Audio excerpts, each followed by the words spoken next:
Eli ensimmäisen tunnin aihe, niin kuin varmaan sieltä sosiaalisesta mediasta ja tuosta esitteistä näitte, niin on tämmöinen kuin katuminen ja usko. Ja mistä nämä tulee? On olemassa semmoinen Raamatun opettaja kuin David Pawson, jota monessa asiassa itse kunnioitan ja arvostan, koska hän on varsin hyvällä tavalla tuo sanaa esille ja näin. Ja hän on Raamattua tutkiessaan tullut semmoisen asian ääreen, että voitaisiin tehdä tämmöinen, se on englannin kieleksi, tämmöinen ikään kuin 4 portaan tavallaan, niin kuin, miksikä sitä kutsuisi, semmoinen niin kuin askelma, miten yleensä uskoon tulo tapahtuu.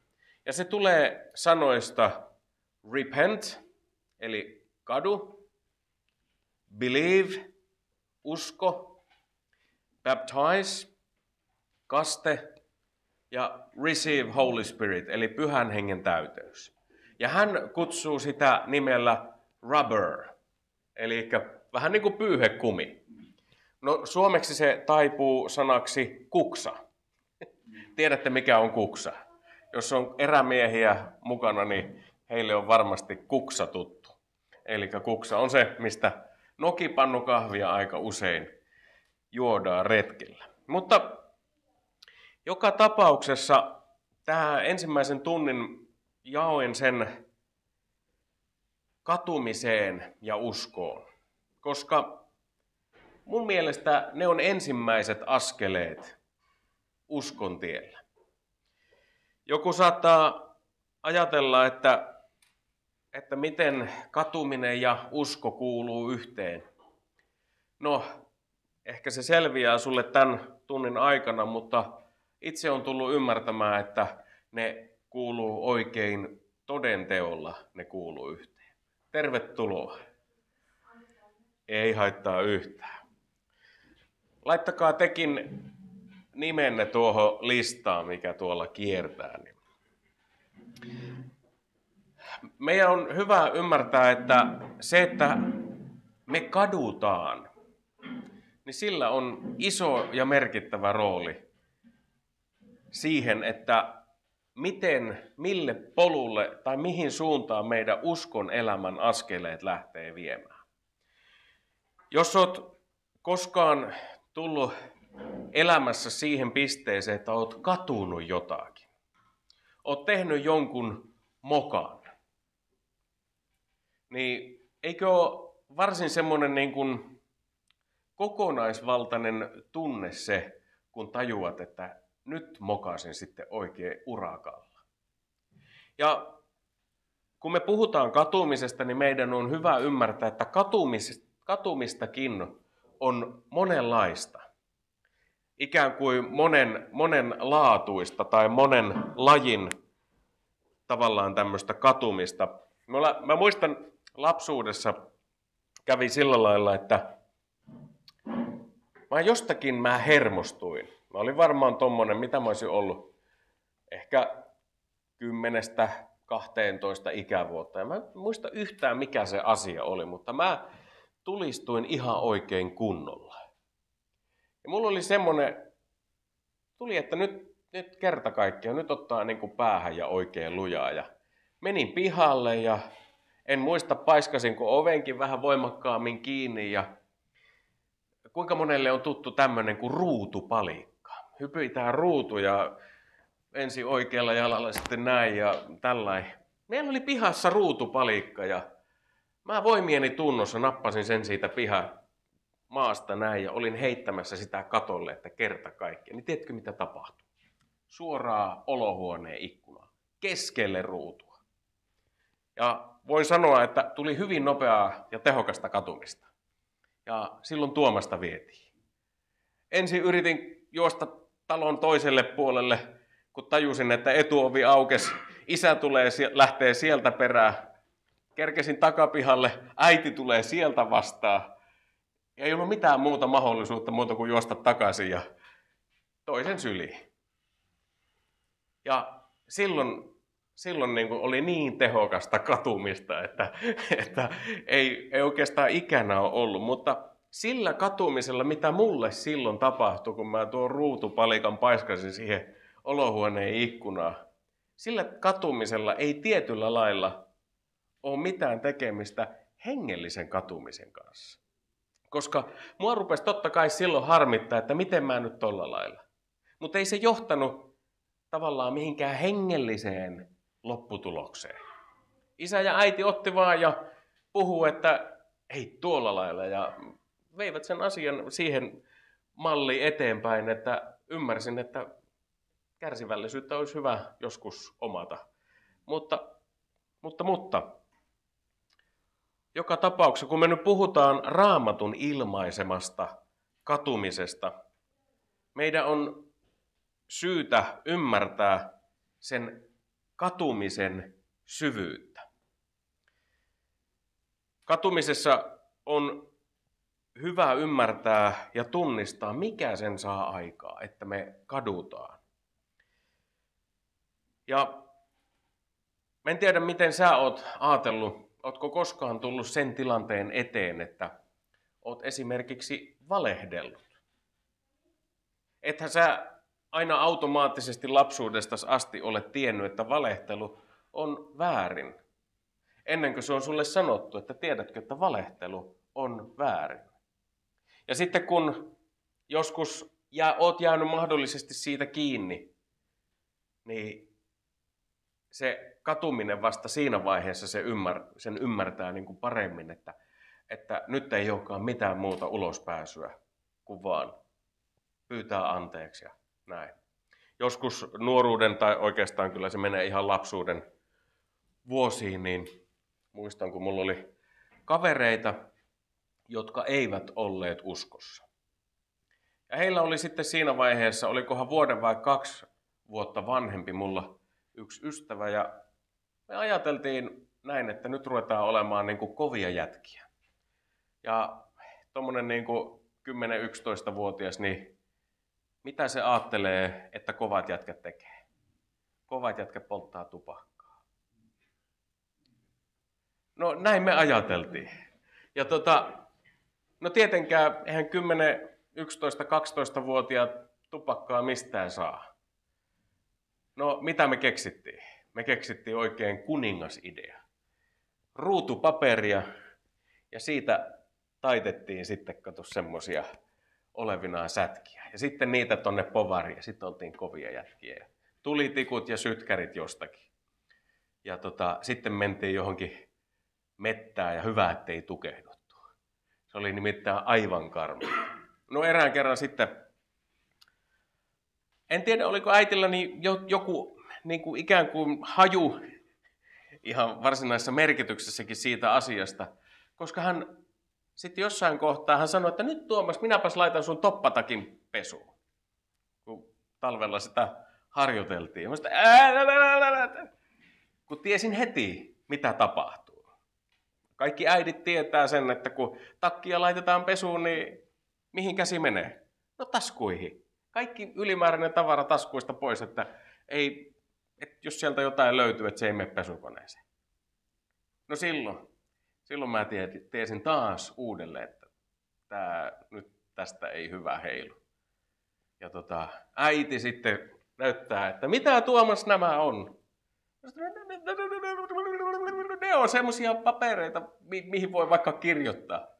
Sitten äiti tajusi, missä mennään. Opetteletko sinä polttaan tupakkaa? Ja mikä ei ole niin rajua kuin nähdä oman äitin itkevän tavallaan mun vuoksi. Ja mä sanoin sitten äitille, älä itke ja älä itke. Mutta tavallaan ymmärsin siinä, että nyt minusta johtuen äiti on narauttanut minut jostakin. Ja tajusin, että mitä se katuminen on. Nimittäin ihan samalla lailla kuin se ruutupalikan kohdalla. Mä tajusin tehneeni jotain väärin. Ja sehän se on se katumisen lähtökohta. Ihminen tajuaa, että se on tehnyt jotain väärin. Ja nyt kun puhutaan katumisesta, niin meidän on hyvä muistaa, että katuminen ikään kuin Raamatun kielessä, niin se on sama kuin tehdä parannus tai kääntyä. Eli puhutaan parannuksen teosta, puhutaan kääntymisestä, puhutaan tietyllä lailla katumisesta siitä. Joku sanoo, että katuminen, parannuksen teko ja kääntyminen on ikään kuin 180 asteen käännös siihen suuntaan, mihin oltiin menossa. Eli tietyllä tavalla, jos minun elämässäni se semmoinen niin kuin väärä elämäntapa, kaikki ne tupakan polttoineen ja kaikki ne tämmöisineen olisi tuolla päin, niin se mun elämässä se parannuksen teko, tietynlainen katuminen ja kääntyminen alkaakin viedä siihen, että minä menen täsmälleen toiseen suuntaan kuin mitä se syntielämä ikään kuin on. Ja ne tietyllä tavalla ne tarkoittaa samaa, mutta ajatus on se, että ihminen kääntyy Jumalan puoleen. Ymmärtää, että minä olen tehnyt jotain niin väärin. Ja oikeastaan siksi katuminen onkin niin äärimmäisen tärkeää, koska ennen uskoon tuloa meihin, meidän on syytä ymmärtää, että me ollaan tehty Jumalaa vastaan niin äärimmäisen paljon väärin. Meillä on jokaisella oma menneisyytemme, eikä niihin tarvitse mennä ollenkaan. Mutta pääasia on se, niin kuin Raamattukin osoittaa, että me käännymme niiltä pahoilta teiltämme. Me kadumme niitä syntejä, niitä vääriä asioita. Ja alamme seuraamaan sitä Jeesusta, jota me mestariksemme kutsumme. Johanneksen ensimmäinen kirje, ensimmäinen luku, jakeet 9-10,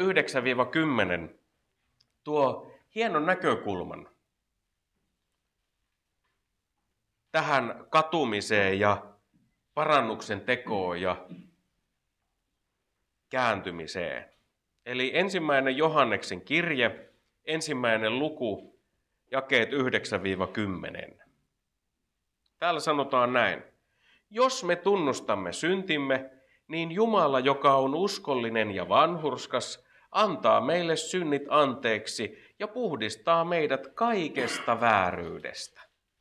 Jos sanomme, ettemme ole tehneet syntiä, teemme hänestä valehtelijan, eikä hänen sanansa ole meissä. Nyt kun me kadutaan syntejä, niin yksi osa sitä on, että me tunnustamme ne. Ihan samalla lailla itse olen joutunut toteamaan luotetuille henkilöille, kun on syntiä ollut elämässä, että minä olen tehnyt tässä ja tässä asiassa väärin. Mä haluan ne tunnustaa, mä haluan tehdä niistä parannuksen ja kääntyä niistä pois. Ja tietyllä tavalla ilman sitä katumisprosessia, se usko ei jollain lailla pääse meissä vaikuttamaan, niin kuin sen tulisi vaikuttaa.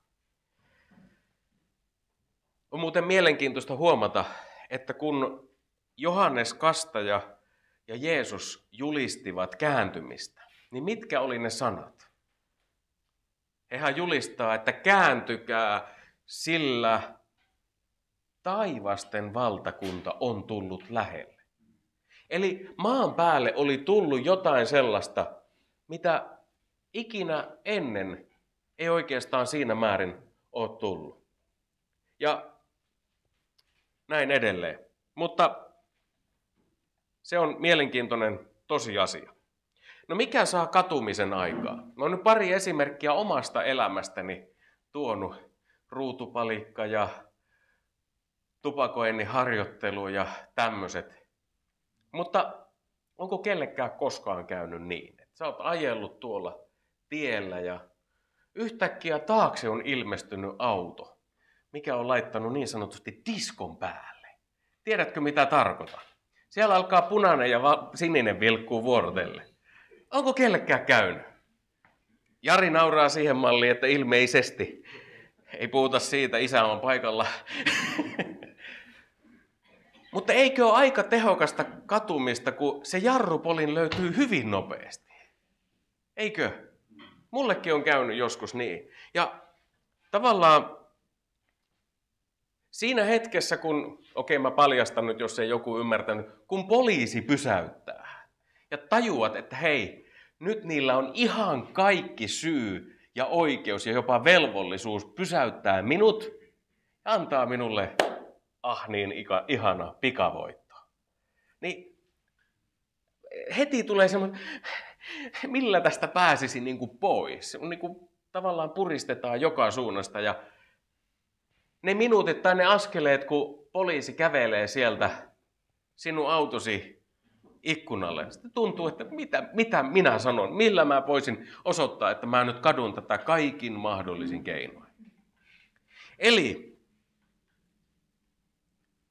Raamattukin nostaa esille, vähän niin kuin tämä poliisin esimerkki, että on joku, joka saa meidät kaikki tietyllä lailla syyllisiksi.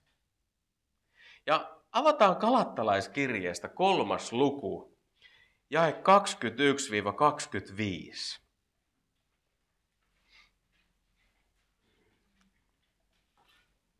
Eli Galattalaiskirje 3. luvun jakeet 21-25.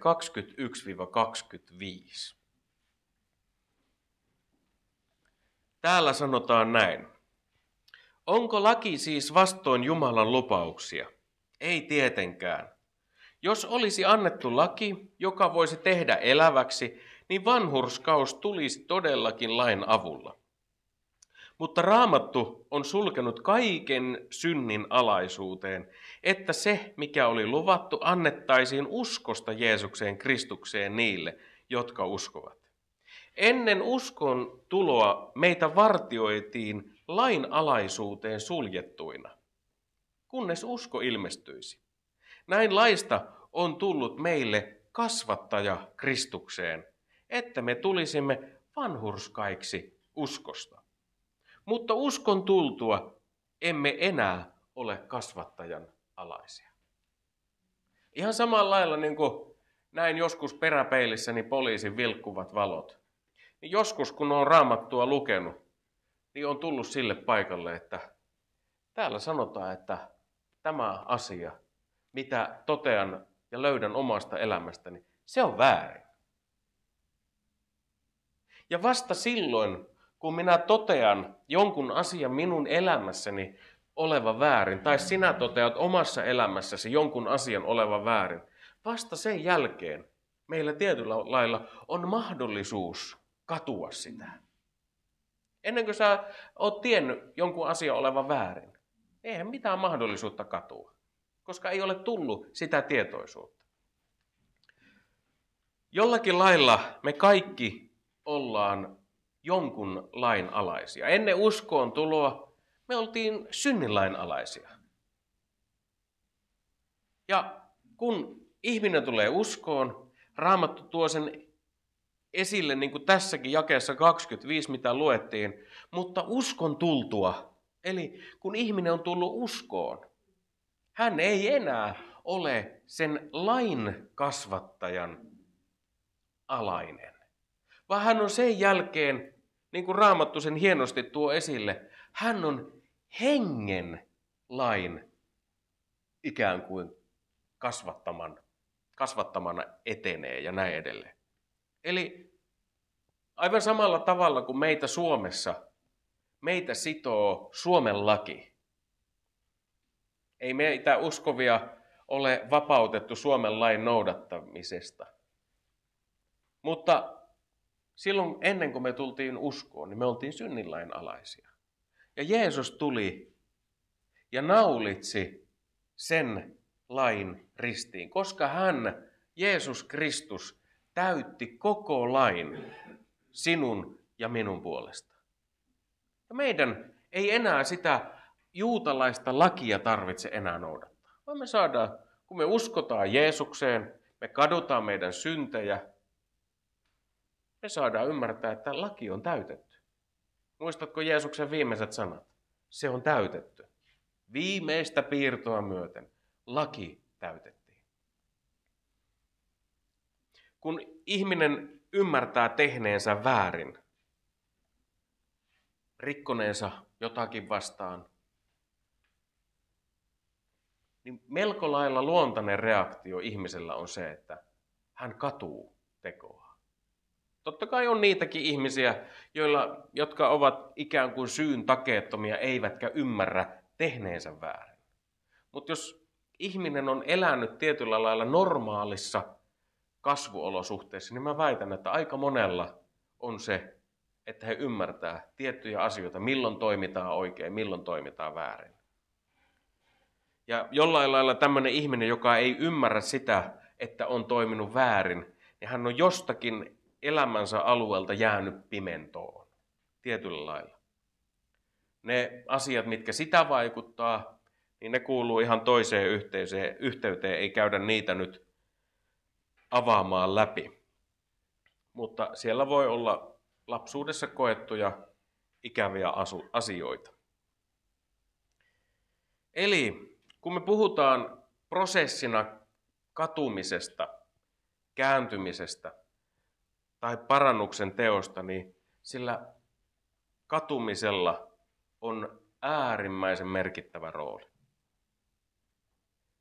Jos mä olisi elämässäni ymmärtänyt sitä, että mä tietyissä asioissa toimin väärin, niin en mä olisi voinut, niin kuin sanoin, mä en olisi voinut katua niitä tekoja. Jos ei ihminen ole ymmärtänyt, mistä hänen tulee tehdä parannusta, niin ei hän voi katua.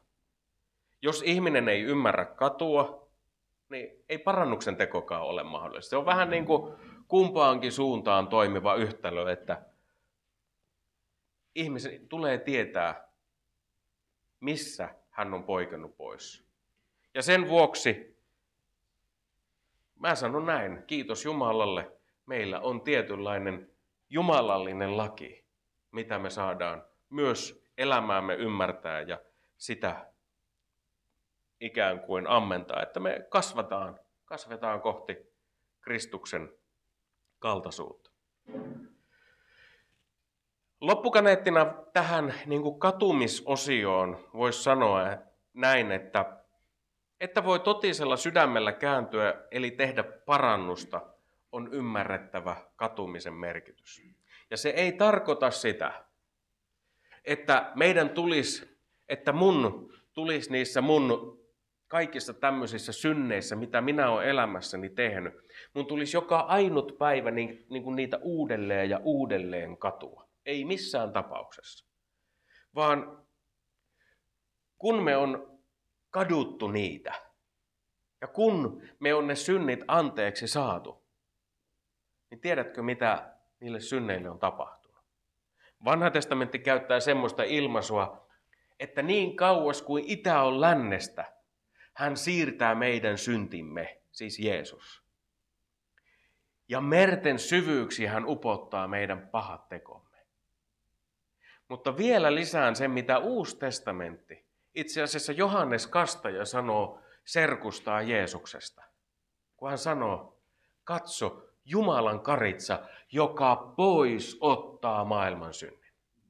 Eli kun sä kadut sun vääriä tekoja, sun vääriä valintoja, teet parannuksen, käännyt 180 astetta niihin, niin saat tietää sen, että Jeesus antaa sulle sun synnit anteeksi. Ja niitä ei enää silloin ole. Ajattele, että Jumalalla on paljon huonompi muisti kuin meillä ihmisillä. Mä muistan ne synnit, mitä minä olen tehnyt. Ja mä uskallan väittää, että sä muistat ne synnit, mitä sä oot tehnyt. Mutta jos sä oot Jeesukselle ne antanut, sä oot niitä katunut, tehnyt parannusta niistä, hän ei enää niitä muista. Niitä ei enää ole. On olemassa eräs, joka kaivelee meidän syntejä. Ja se nauttii siitä yli kaiken. Tiedätkö, kenestä puhun? Sielun vihollisesta. Hän oikein tulee sinne tunkiolle ja lyö sen talikon sinne ja katsotaas Vuorinen, mitä täältä löytyy. Ja alkaa oikein lapioida. Kyllä se tunkio on semmoinen, että sieltä te tiedätte just mikä siellä haisee. Se on just se, en edes viitsi sanoa. Mutta se on se synti, mikä siellä haisee. Sananlaskujen kirja 28 ja 13 sanoo hienot sanat. Sananlaskut 28 ja 13. Joka rikkomuksensa salaa, se ei menesty. Mutta joka ne tunnustaa ja hylkää, saa armon. Mä luen vielä. Joka rikkomuksensa salaa, se ei menesty, mutta joka ne tunnustaa ja hylkää, saa armon. Ja niin kuin me tiedetään, ei meillä olisi mahdollisuutta uskoa Jeesukseen, jos se ei meille osoitettaisi suunnattoman suurta armoa. Ja mun mielestä tämä sananlaskujen kohta kiteyttää vallan hienosti sen, mistä on kyse, kun meidän pitää katua syntejä, meidän pitää tehdä parannusta ja kääntyä. No sitten hypätään uskon puolelle. Nyt kaikki on uskoon tulleet. Kiitos Jumalalle. On todettava, että usko on totta kai sen alkuhetki, että me on voitu edes lähteä seuraamaan Jeesusta. Raamattu osoittaa selvästi, että ilman uskoa me ei voida pelastua. Meillä ei ole mitään mahdollisuutta, ei mitään toivoa pelastua. Ja avaapa Roomalaiskirjeen 3. luku. Ja sieltä jakeet 21-25. Täällä tulee vähän vaikeita sanoja, mutta kuitenkin täällä osoitetaan, että mitä Jeesus on tullut tekemään meidän puolesta ja miksi. Roomalaiskirje 3. luku, jakeet 21-25.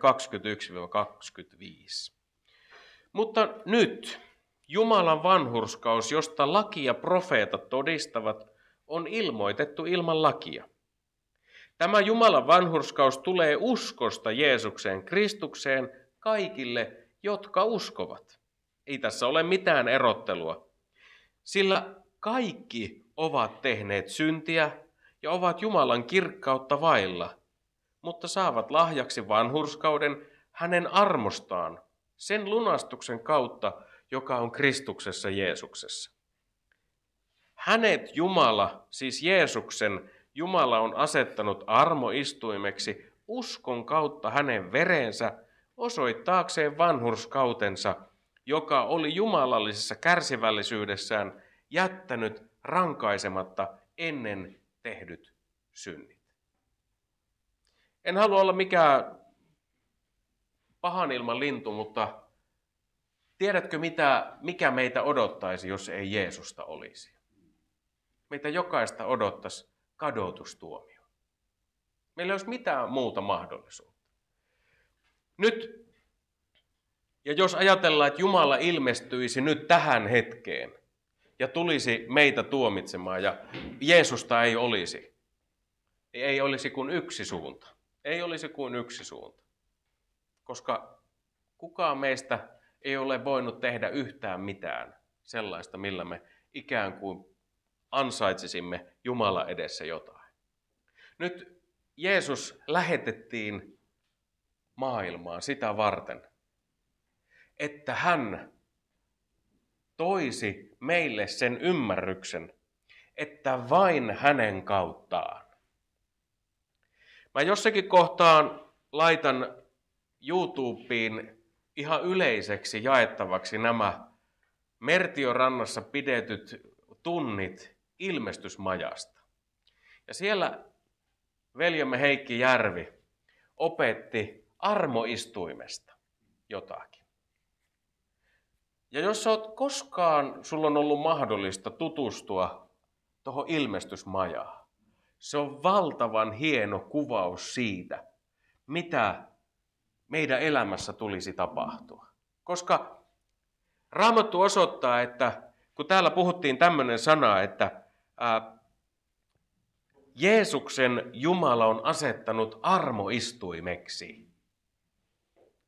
Mä en muista sitä vanhan testamentin kohtaa ihan sanasta sanaan, mutta ajatus on se, että siinä armoistuimen päällä, siinä on, muistanko Heikki oikein, että siinä on sovitus.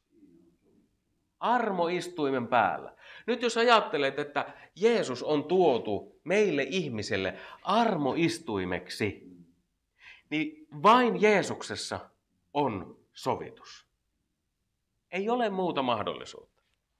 Ja nyt jos ajatellaan, miten armollinen Jumala on meitä kohtaan, niin hän on jättänyt ne meidän synnit, minun syntini, sen tupakoinnin harjoittelemisen, sen valehtelun, ties mitkä muut synnit. Hän on jättänyt rankaisematta. Niin kuin täällä sanottiin, hän on kärsivällisyydessään jättänyt rankaisematta ennen tehdyt synnit. Että meillä jokaisella olisi mahdollisuus hänen armonsa kautta tulla samalle tasolle Jumalan kanssa. Eikö se ole ihmeellistä? Ajattele, sinut ja minut Jeesus tuli tekemään Jumalan kanssa samalle tasolle. Jos ei se saa sua yhtään niin kuin pyörälle päästäisi, niin mikä sitten? Ja jos ei se saa sua yhtään kiitolliseksi, niin mikä sitten? Koska ajattele, Jumala, joka on luonut tämän kaiken, mitä me nähdään, niin yhtäkkiä hän lähettääkin oman poikansa, että me saataisiin olla sovitettuja hänen kanssaan. Hän on tehnyt kaiken tuodakseen sen vaan ikään kuin tasalle. Itse asiassa sen verran mainitsen, että tämä sana vanhurskaus, se on huonoa suomea. Ja sen pitäisi olla käännetty sanalla vaanhurskas. Tiedätkö, mikä on vaaka? En tarkoita tämmöistä henkilövaakaa, mihin me katsotaan ja liikaa. En tarkoita tämmöistä, vaan ennen ainakin apteekkarit, kun he mittas lääkkeitä, niin heillä oli tämmöinen punnusvaaka. Ja kun piti joku oikea määrä jotain lääkeainetta löytää, niin sitä lääkeainetta laitettiin toiseen kuppiin, jolloin se teki näin. Ja sitten tänne toiseen tuotiin sopiva vastapaino, jolloin ne asetettiin täsmälleen samaan tasoon. Ja nyt tämän Jeesus tuli tekemään. Meidän syntitaakka on se, mikä vie meidän kuppimme ikään kuin sinne pohjaan. Ajattele, Jeesus tuli toiseen kuppiin ja asetti koko tämän homman tasalle. Ja nyt kyse on siitä, että kun me puhutaan uskosta, niin tämän, voisiko sanoa, mahdottoman yhtälön uskomisesta on oikeasti kyse. Koska kerro minulle se logiikka, miten yhden ihmisen kuolema voi vaikuttaa sen, että yhtäkkiä meistä tuleekin Jumalan kanssa ikään kuin tasalla olevia. Kerro mulle se logiikka. Siinä ei ole mitään järkeä. Ei mitään, ei järjen hiventä. Siksi se vaatii uskoa.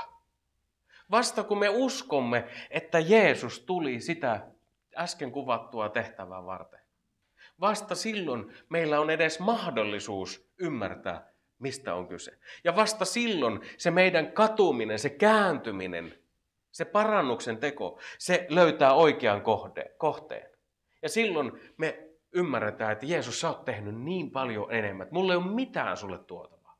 Mulla ei ole mitään muuta kuin, niin kuin Raamattu sanoi, että paraskin meidän teoistamme on kuin saastainen vaate. Ja se ei ole vaan niin kuin jossakin pellolla rymytty vaate, vaan se Raamattu käyttää tosi karkeata kieltä puhuessaan siitä vaatteesta.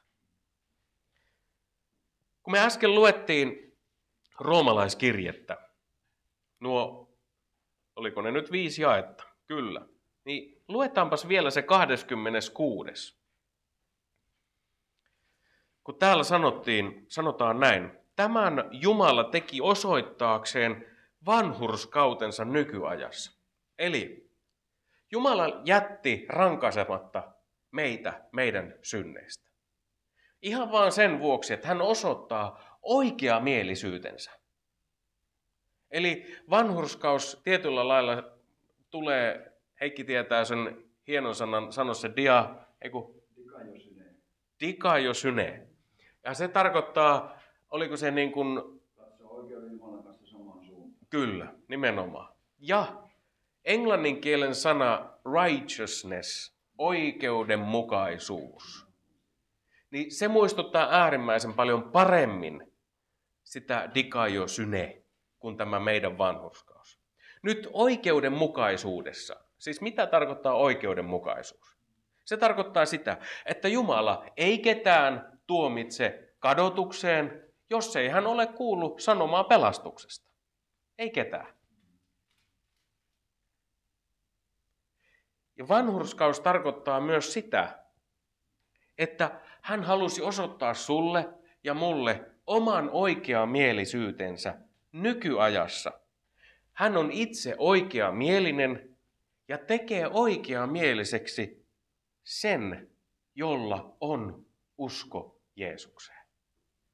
Eli puhutaan siitä, että me tullaan samalle tasolle Jumalan kanssa. Ja tämä on siis sitä, mitä usko vaikuttaa. Kun me uskotaan Jeesukseen, me saadaan ymmärtää, että nyt on peli niin kuin tasan. Siinä ei ole voittajaa, siinä on häviäjää, vaan peli on niin kuin tasan. Se on niin kuin se vaaka. No, miten usko syntyy? Se on varmaan se kysymys, mitä me ajatellaan, että hei, että no usko ja usko ja usko, mistä se nyt voi olla?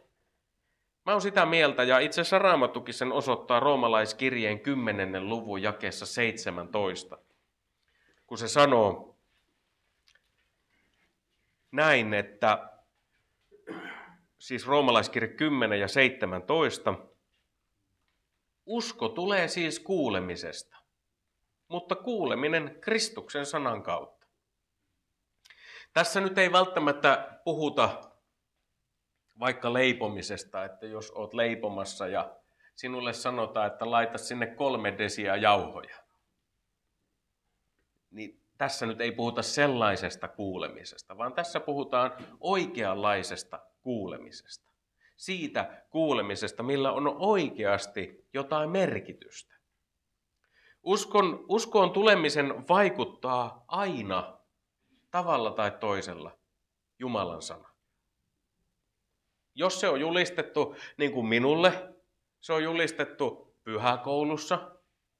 Ajattele, 7 vanhana saan antaa elämäni Jeesukselle. Jotain tapahtui minun sisimmässä. Mä tajusin, että mä tarvitsen Jeesusta. Se vaikutti, Jumalan sana vaikutti sen. Ja vaikka tässä puhuttiinkin tässä 17 jakeessa, että usko tulee kuulemisesta, niin ihan samalla lailla kyse voisi olla vaikka lukemisesta. Koska jos ajatellaan, että annat juutalaiselle Matteuksen evankeliumista löytyvän Jeesuksen sukuluettelon luettavaksi, niin ei ole 1 eikä 2 juutalaista, jotka ovat tulleet uskoon sen sukuluettelon kautta. Koska heille selviää heidän oma historiansa. Mutta Jumalan sana, joko kuultuna tai luettuna, se vaikuttaa uskon syntymisen. Ajattele, että kun Jeesus vaelsi maan päällä, hänen tarkoituksensa oli aina, siis poikkeuksetta aina, vaikuttaa sitä, että ihminen alkaisi uskoa. Ihminen saisi ymmärtää, että hänen elämässään ollaan siinä pisteessä, että hänen tärkeintä ei ole aina se, mitä ihminen itse ajattelee, vaan se, mitä Jeesus tuli tuomaan. Täällä Johanneksen evankeliumissa 9. luvussa on mielenkiintoinen kertomus. Tämä ei ole tarina, vaan tämä on kertomus. Ja mikä ero on tarinalla ja kertomuksella? Kertomus on totta. Tarinat ei välttämättä aina sitä ole.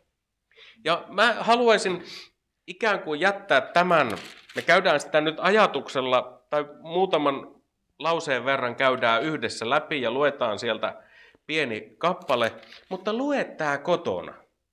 Tämä Johanneksen evankeliumin 9. luku. Niin tavallaan ehkä sieltä avautuu jotakin, mitä Jeesus tuli maan päälle tekemään. Mutta tässä on kertomus siitä, että on mies, joka on syntynyt sokeana. Ja opetuslapset tulee ja kysyy, että hei, että kuka teki syntiä, että tämä mies syntyi sokeana. Ja Jeesus siellä vastaa, ei hän tehnyt syntiä eikä hänen vanhempansa, vaan tämä on sitä varten, että Jumalan suuret teot tulee hänessä julki. No, mitä Jeesus tekee? Täällä voidaan lukea, Jeesus sylki maahan, jakeesta 6, teki syljestä tahnaa, siveli sitä miehen silmiin ja sanoi hänelle, mene peseytymään Siloan altaalle. Nimi merkitsee lähetetty. Niin hän meni, peseytyi ja palasi näkevänä. Nyt Jeesukselle ei ollut mikään ongelma, koska hän on yhtä Jumalan kanssa. Ei ollut mikään ongelma tehdä niin kuin Raamattu kuvaa. Kokeilepa sinä jollekin sokealle tehdä näin. Ensinnäkin Siloan altaalle on pikkusen pitkä matka, mutta vaikka meillä olisi Siloan allas vieressä, niin mä melko lailla takaan ja alleviivaan, että ei tulisi tapahtumaan niin kuin tässä. Toki jos Jeesus sen vaikuttaa, niin varmasti tapahtuisi. Mutta mitä tapahtui tuolla matkalla, kun se sokea mies menee tahnaa silmillään sinne Siloan altaalle? Hän peseytyy ja tajuaa, että hei, nyt jotain tapahtuu. Mä näen. Ja siitä alkaa semmoinen tapahtumaketju, mihinkä mä haluan, että sä kotona kiinnität huomiota. Mutta luetaan tuolta jakeesta 30 jakeeseen 33. Huomaa, mun pointti on se, mitä Jeesus sai sillä teollaan aikaan. Täällä sanotaan näin. Mies vastasi heille, sehän tässä on ihmeellistä, että te ette tiedä, mistä hän on lähtöisin. Ja kuitenkin hän on avannut minun silmäni. Me tiedämme, ettei Jumala kuule syntisiä, mutta sitä hän kuulee, joka kunnioittaa häntä ja tekee hänen tahtonsa. Ei ole ikinä kuultu, että joku olisi avannut sokeana syntyneen silmät. Ellei hän olisi Jumalasta, hän ei voisi tehdä mitään. Nyt tämä sokea mies puhuttelee näitä fariseuksia ja aika tiukan kommentin heittää fariseukset hänelle takaisin, saat sen lukea kotona. Mutta jatketaan lukemista tuosta jakeesta 35. Jeesus sai kuulla, että mies oli ajettu ulos. Tavatessaan hänet Jeesus kysyi, uskotko sinä ihmisen poikaan? Hän vastasi, Herra, sano kuka hän on, että voisin uskoa häneen. Jeesus sanoi, sinä olet nähnyt hänet. Hän on se, joka puhuu kanssasi. Mitä tämä entinen sokea parahtaa? Herra, minä uskon. Mies sanoi ja kumartui palvomaan häntä. Nyt jos ajattelet, että mistä usko syntyy. Usko syntyy siitä, että sanaa julistetaan. Ja en tiedä, ootko kuullut semmoista lausetta, että se ikään kuin sulautuu tänne ihmisen sydämeen niin, että ihminen saa ymmärtää, että hei, ilman tuota uskoa minä en ole tasassa Jumalan kanssa.